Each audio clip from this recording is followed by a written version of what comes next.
Daily Blast Live. We're talking about what you're talking about. You all ready for this? Mm-hmm. Dun, dun, dun, dun, dun. This is a sham. No. Y'all, just stop. Get real.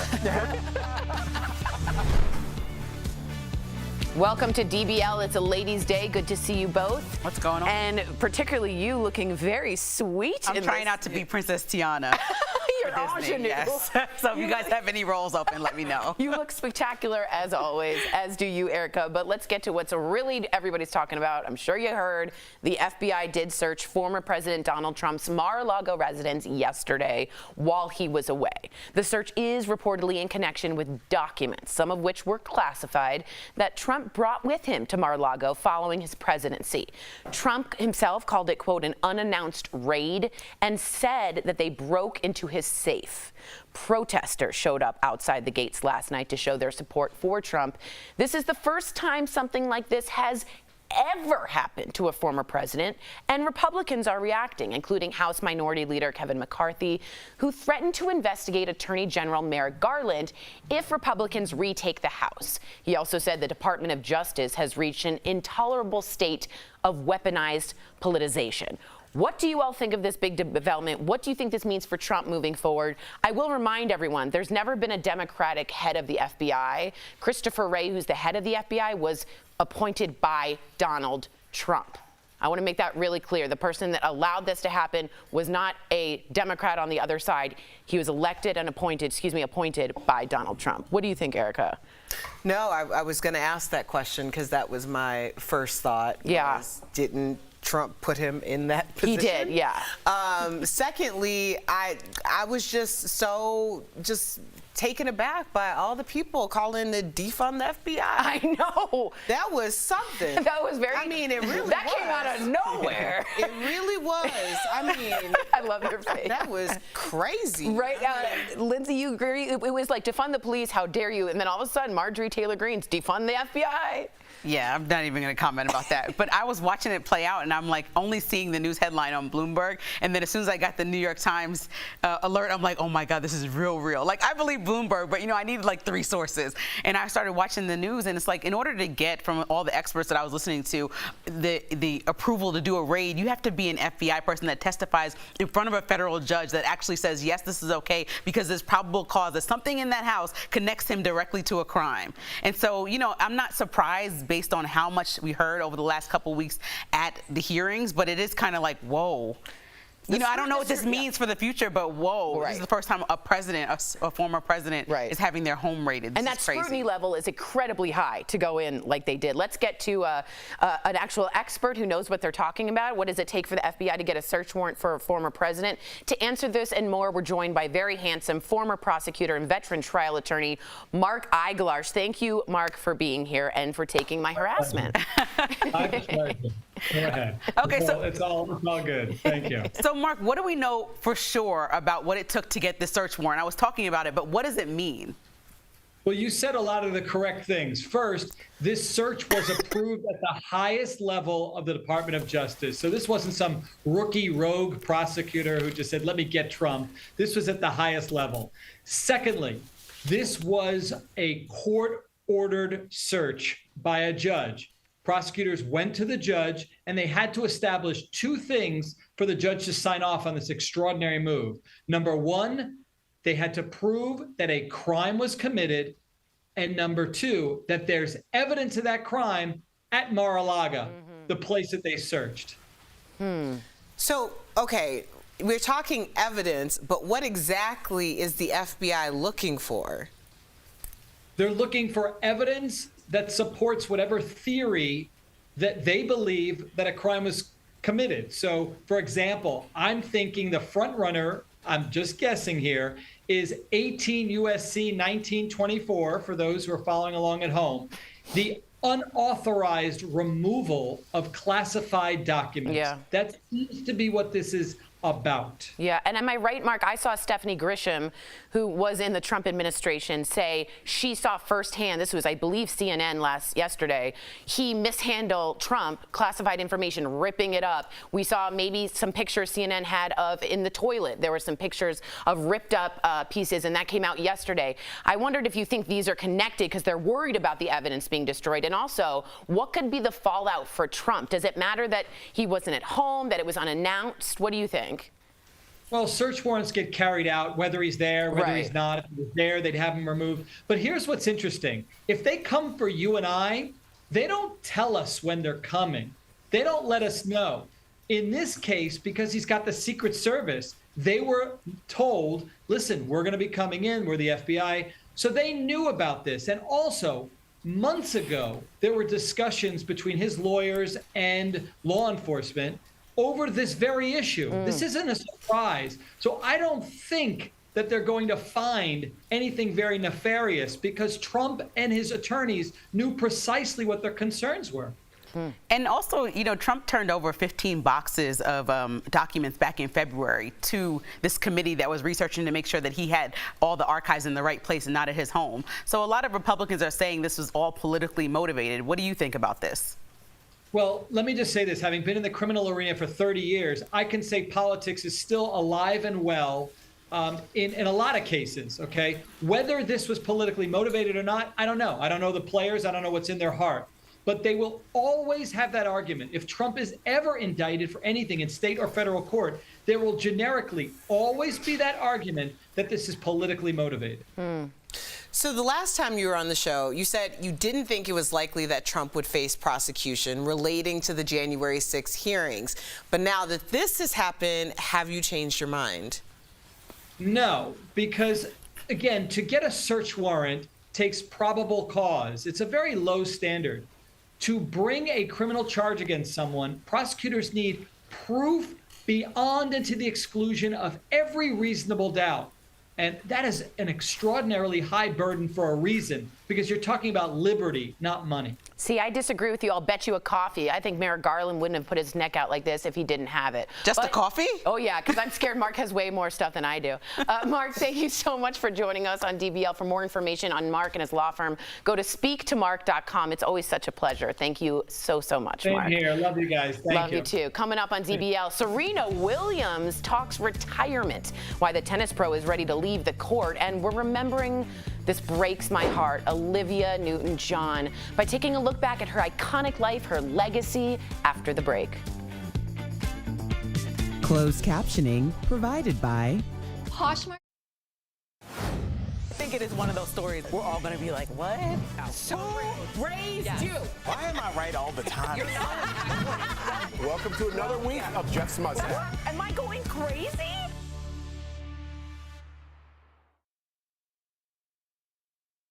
I have stuff at my house. Look. Hi guys. So we're talking about the 15 boxes like Lindsay's talking about. The interesting thing about Trump, if you didn't know, is Trump is actually very smart about being recorded. So even before, Trump was like, I never send emails. He rarely sent emails. He rarely sent text. He did things in paper and then from some first-hand accounts, burned them in the White House fireplace. CNN had them going down the toilet. He's very knowledgeable about being recorded at all times, which is why he said the Russian tape dossier wasn't real, because he knew he might be recorded at all times.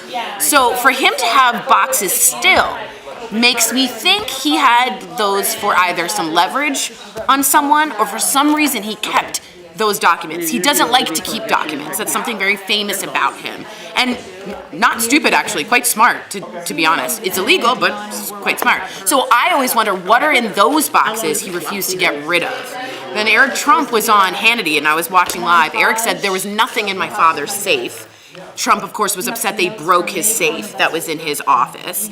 But apparently there is some things in that safe that they are looking at, and they did take the personal safe. So that, apparently, I don't know what's in there, but whatever Trump keeps, to me, is to give leverage. He wants to hold it over someone. Otherwise, he gets rid of that.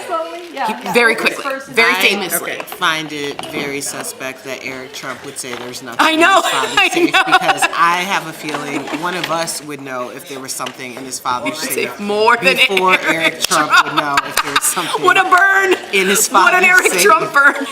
Like, Oh man, he's so awful. I mean, yeah, no, he's not good. really? There's just a feeling that out of all the family members Trump loves the most, Eric is not on the very tippity top. And you know what? You know what? We all love our children. Did you to guys- say. Did you guys see that story about? It's like an action.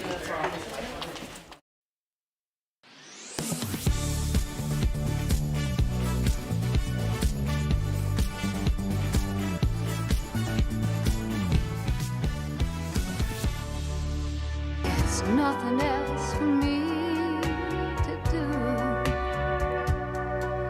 I'm hopelessly devoted to you.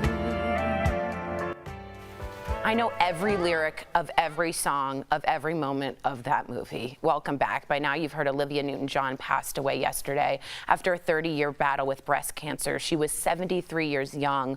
A message on her Instagram page said she passed peacefully at a ranch in California, surrounded by family and friends, including her husband of 14 years, John Easterling.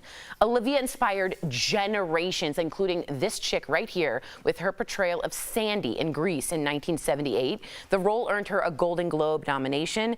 In the 80s, Olivia also went on to star in movies like Xanadu, which was crazy, and Two of a Kind. She had a big hit with her song Physical, which won a Grammy for Video of the Year. In 1992, she did reveal she had breast cancer, which led to creating the Olivia Newton-John Cancer Wellness and Research Center in her home of Australia. We know her cancer returned in 2017, and at the time she told the Today Show she was remaining positive. Take a look. I don't read into prognosis and statistics because I think that can really be depressing, and I'm not going to be one of those statistics. I'm going to be fine, and I will probably deal with this in my life. Her friend John Travolta and co-star posted a tribute on Instagram writing, quote, "I love you so much. Yours from the first moment I saw you and forever. Your Danny. Your John." Oh, that makes me get chills. Her daughter Chloe also posted a series of photos with her mother, including some sweet pics from her childhood. I don't know, Sandy to me was a revolutionary role. Tell me about it, stud. It was just a really, I danced and know every lyric. She meant a lot to me growing up. What about you, Linz? I mean, what a full life. Yeah. You talk about an example of triumph and an example of constantly reinventing yourself. She was this beautiful person that not only had these amazing movie roles, but also won 4 Grammys and just had this very beautiful life that was unfortunately cut too short. Not to mention, she shared her breast cancer story with the world, which is an option. And she decided to be a survivor that fought and raised millions of dollars for research in that. And I wanted to read 2 things. One from Oprah Winfrey, who posted in an interview, Olivia told Gail she didn't let her cancer diagnosis consume her life. She was just living with a positive outlook. And you heard her say that. She's not going to let it consume her. And then Dionne Warwick, one of my other favorites, said, "Not only was Olivia a dear friend, but one of the nicest people I had the pleasure of recording and performing with. I most definitely will miss her." It just speaks to the person that she was and the impact that she left on so many people in a variety of industries. And all I hear was nicest person, loveliest person. What'd you think, Erica? Yeah, I mean, no one has anything bad to say about Olivia Newton-John. Right. And like, in terms of legacy, you know, that's a legacy that we all want to live. Yeah, yeah. I don't know if you guys would write in, but please let us know. A lot of people writing in. She was an amazing person, says Rolling Trouble. I do want to know what your favorite Olivia Newton-John role was. A lot of people have different ones, and what stood out for you. Such an amazing life she lived. May she rest in peace. We're sending thoughts and prayers to her family. There's nothing else for me to do. I'm hopelessly devoted to you. But now there's nowhere to hide since you pushed my life.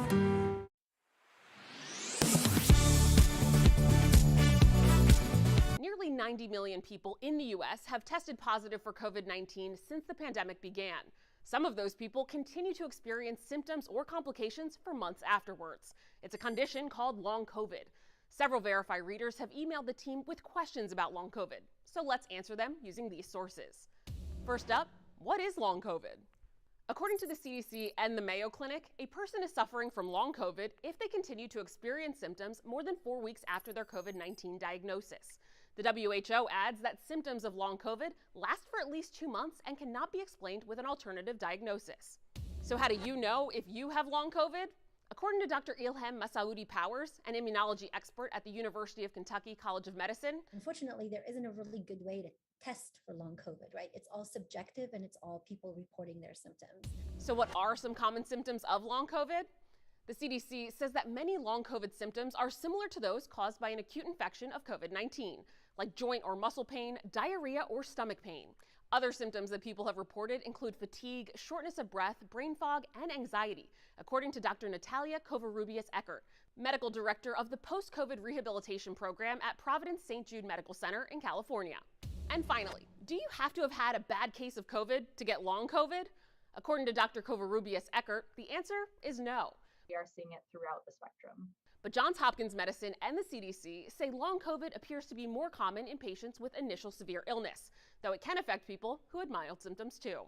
With your Verify, I'm Ariane Till. Are you skeptical of headlines and what you see on social media? We are too. The Verify newsletter answers your questions, clarifies what's true and false, and even includes a daily fun fact. Go to verifythis.com/email to check it out.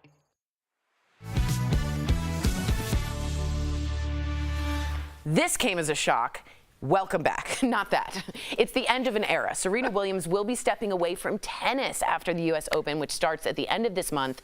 In a Vogue article, Serena, and by the way, look at this picture. Are you kidding me? She's the cover of September Vogue with her daughter on the end, Olympia. Sorry. In a Vogue article, Serena said it's time for her to move in a different direction. She wants to spend more time with her family. She even hopes to have another baby. Serena said she hates to have to choose between tennis and family, and that if she were a man, she wouldn't have to. Serena has quite an impressive record if you've been living under a rock. Since her start in '95, she's become the highest earning female athlete of all history and time. She's a 23-time Grand Slam winner and was the second African-American woman to ever win the title when she was just 17.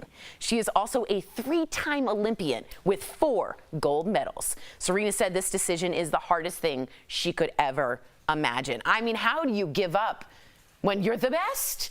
I mean, you know, I'm great at hosting. I'm just kidding. How do you do that? All right. I feel like she's allowed to rest. Like, if she's tired and she wants to spend time with her family and have babies and do whatever. That. She has done so much for everybody beyond tennis, way beyond tennis. It's just like, okay, whatever you want to do, we're all here for it. And like, she always deserves a round of applause in my book for a life well lived, a career well done. I'm just really happy and proud that we had her to look up to as an icon all these years in tennis, and now we're going to see what she does next and have a new trajectory to look after. Which is very exciting. What do you think, Eric? She's so young. I know. Yeah. Well, first of all, I've watched her a documentary. It's like 4 or 5 parts. I've watched it at least 4 times. Really? Yeah, it's that good. Yeah. So is it just Serena, right? It's called Serena. It follows both her pregnancy.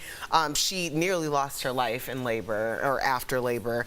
It follows her rise. It follows her setbacks and like her comebacks, and it's just so amazing to see, because I remember being a young girl who looked like Venus and Serena and just thinking like, that is the most incredible thing I have ever seen, like seeing them in public, and they came under so much scrutiny. Oh, man. And I think about Serena with so much just like pride, because anyone who's been able to do what she's been able to do with things stacked against her and the way that it's been, it's beautiful. Yeah, it really is. And if you haven't seen that, her maternal health scare is terrifying. And a lot of people talk about African-American women in birthing. They aren't being taken seriously. Serena Williams herself was like, I need a heparin shot during her labor. And they're like, you're fine, sweetie. And she's like, no, I'm going to get a clot. And then she did and almost died. And she was 2 months pregnant when she won the Australian Open in 2017. COVID-19. So like this is somebody who just like You just bowed we just down. bow down, and we're happy that she's healthy and her baby's healthy and Agreed. everything. And that dress on Vogue, I give Vogue a lot of stuff. That is a fabulous shot. And her daughter is wrapped around the back hiding Olympia, and I think she looks so cute. All right, we have to give you an update, of course, on Anne Heche. Remember yesterday, according to her rep, Anne was in an accident. She's now in a coma. She has not regained consciousness since she crashed her car into a home on Friday, causing the house and her car to catch fire. She is in extreme critical condition and has injuries that require her to be on a mechanical ventilation and has burns that will require surgery. Meantime, we're also hearing from people who saw Anne before the accident, including a salon owner who said she was at his salon that morning and, quote, wasn't speaking in cursive, meaning she didn't seem intoxicated. First off, let's just say we wish her the best, of course. We hope that she does get better. What did you feel and react to the news that it was that serious, Linz? Well, I think it's heartbreaking just to know that anybody's dealing with something like that, whether it's an issue that she has to deal with personally about why she was in the situation. I know Jeff was talking yesterday about causing the actual wreck and how you have to deal with those repercussions, and I hope that she gets well soon so she can heal fully and figure out what's going on. But also there are other lives that could have been affected, and so I stand behind the fact that I'm glad nobody else got killed. Several people in many of those instances that happened in a matter of minutes could have been hurt seriously or died. So, Absolutely. you know, I just want to make sure that we're holding people accountable, also make sure that she's okay. Absolutely. Yeah. Erica, do you have anything to say?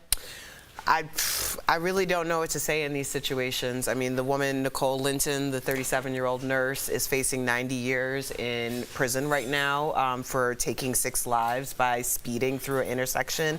Apparently, they're saying there was no indication that drugs or alcohol were involved. It was reckless driving. It's what we know at this point. So I'm just kind of looking at this the same. Yeah, she's lucky she didn't kill anyone. We don't know what's happening with her. So. Absolutely. Well, we'll keep you updated, of course, on that. We will be right back. Promotional Consideration is brought to you by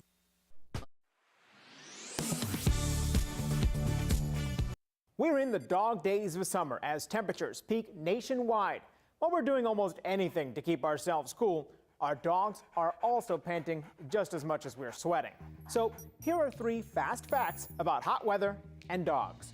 First, a viral Facebook post warns owners should avoid giving their dogs ice cubes because it can cause their body temperature to increase. So let's verify. Is it dangerous to give ice cubes to dogs? These are our sources. You've probably seen dogs lapping up water after playing on a hot day, but the American Kennel Club warns if they drink too much water at once, it can cause water intoxication, which can lead to vomiting, bloat, and, in severe cases, can be deadly. Instead, they recommend giving dogs ice cubes to slow their water intake until they're calmer, while also helping to safely reduce their body temperature. The Kennel Club says claims that ice cubes can increase a dog's body temperature are not true. So, no, it is not dangerous to give ice cubes to dogs. Next, you know the expression, "it's so hot you can fry an egg on the street"? Remember, dogs walk on that same street, barefoot. So, can hot asphalt injure a dog's feet? These are our sources. On a picture-perfect 70-degree day, then your dog is fine to walk on the pavement.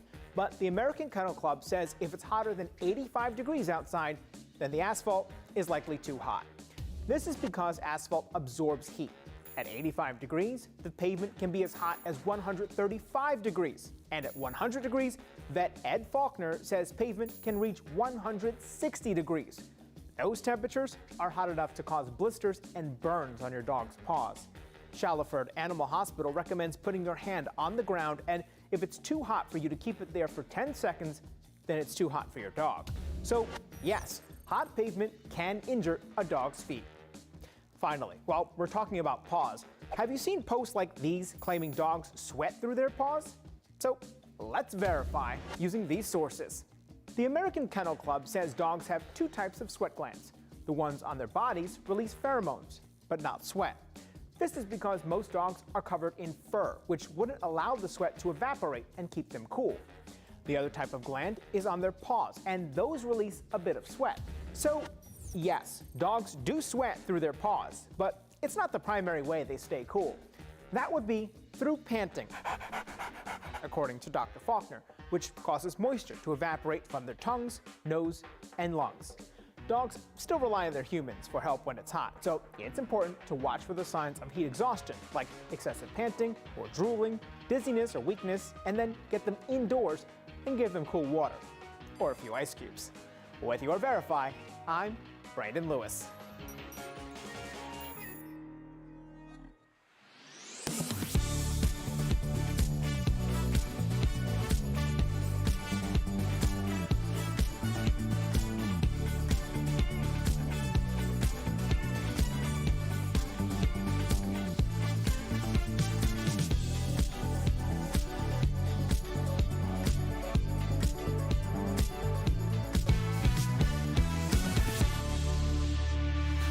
It's your lucky day because we got sweet, sweet deals for you twice this week. You're welcome.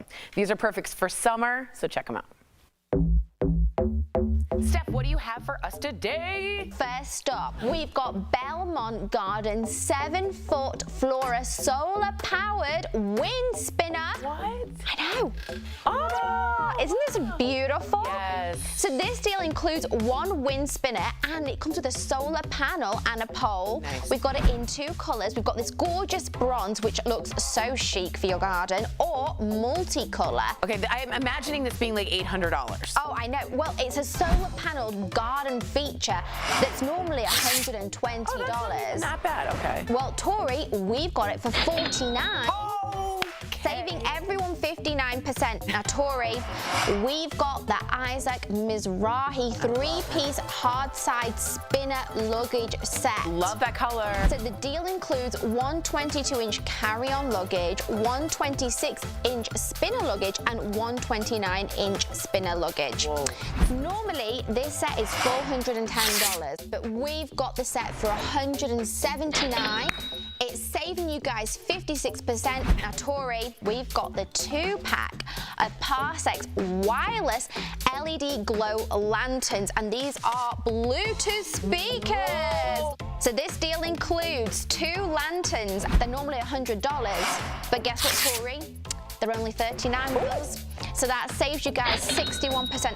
And we've got a 2-pack of Rhonda Shear ribbed knit lace trim leisure bras. So this deal includes 2 bras available in 2 color sets. Normally these are $44, but we've got them for just $24. Saving everyone 45%. Head on over to morningsave.com to snag these amazing deals at the lowest prices, or you can even scan the QR code. It's right on screen. It will take you directly to these products on Morning Save's website. Thank you so much, Steph. Hi, guys. So we have a lot of comments about Olivia Newton-John. Leah wrote us an email and said, Olivia Newton-John was truly one of a kind. She meant so much to me and was a huge part of my childhood. A lot of people, she was like the soundtrack for them. She will truly be missed. Thank goodness we have her music to remind us of her. And Yolanda said, I saw the release of the movie Grease on the big screen. Is there something specific that reminds you of a moment in your life? Because you got really emotional, so I was wondering. Yeah, I guess the relationship between Danny and Sandy was like a really sweet one, and then they all had to act cool. And I remember kind of trying that in school, and Sandy was just the best as her authentic self. And the whole song and dance and the high school version and her sweetness, she just glowed. She just glowed on screen, and she really made an impact on a lot of musical theater kids, a lot of us. That's awesome.